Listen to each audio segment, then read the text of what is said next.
చిత్తూరు జిల్లా కుప్పంలో పట్ట పగలే 2 ఇళ్లలో చోరీ. కుప్పం పోలీసులకు సవాల్ విసురుతున్న దొంగలు, భయభ్రాంతులకు గురవుతున్న కుప్పం పట్టణవాసులు. కుప్పం పట్టణంలో పట్టపగలే 2 చోట్ల దొంగతనాలు జరిగాయని సామాజిక మాధ్యమాలలో విస్తృత ప్రచారం జరుగుతోంది. ఇందులో పట్టణ పరిధిలోని సిరి కల్చర్ కార్యాలయ సమీపంలో గల ప్రభుత్వ ఉపాధ్యాయుల ఇంటిలో దొంగతనం జరిగిందని బాధితులు తెలిపారు. గణపతి ఆముద దంపతులు వృత్తిరీత్యా ఉపాధ్యాయులుగా పనిచేస్తున్నామని, ఉదయం ఉద్యోగానికి వెళ్తే సాయంకాలానికి ఇంటికి తిరిగి వస్తామని అన్నారు.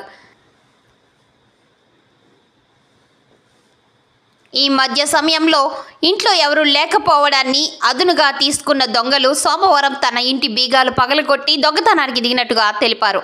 ప్రతిరోజులాగే ఉద్యోగానికి వెళ్లి సాయంత్రం తిరిగి ఇంటికి వచ్చి చూస్తే ఇంట్లో దొంగతనం జరిగినట్లుగా గుర్తించామని అన్నారు. ఈ దొంగతనంలో 2 లక్షల రూపాయల నగదు, 2 కేజీల వెండి, 250 గ్రాముల బంగారం దొంగతనానికి గురైనట్లుగా తెలియజేశారు. ఈ విషయమై పోలీసులకు ఫిర్యాదు చేశామని తెలియజేశారు.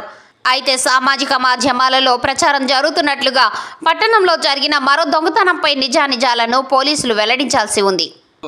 స్కూల్ నుంచి పాప వాళ్ళు తీసుకొని ఇంటికి వచ్చి చూడగానే ఇల్లు అంతా లాక్ అంతా ఓపెన్ చేస్తుంది, బీరు అంతా ఓపెన్ 420, 450 అబో.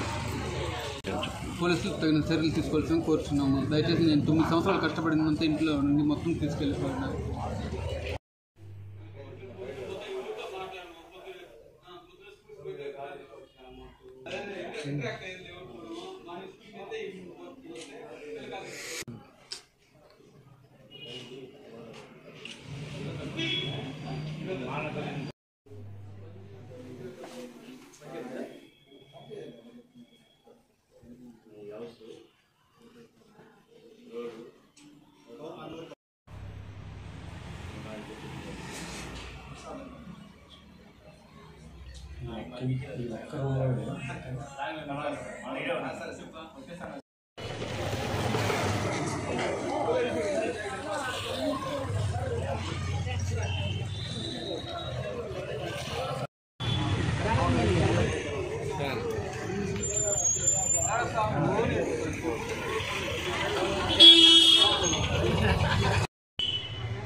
దీన్ని ఓపెన్ చేసినా దాన్ని ఓపెన్ చేసి దీన్ని ఈ లాక్ని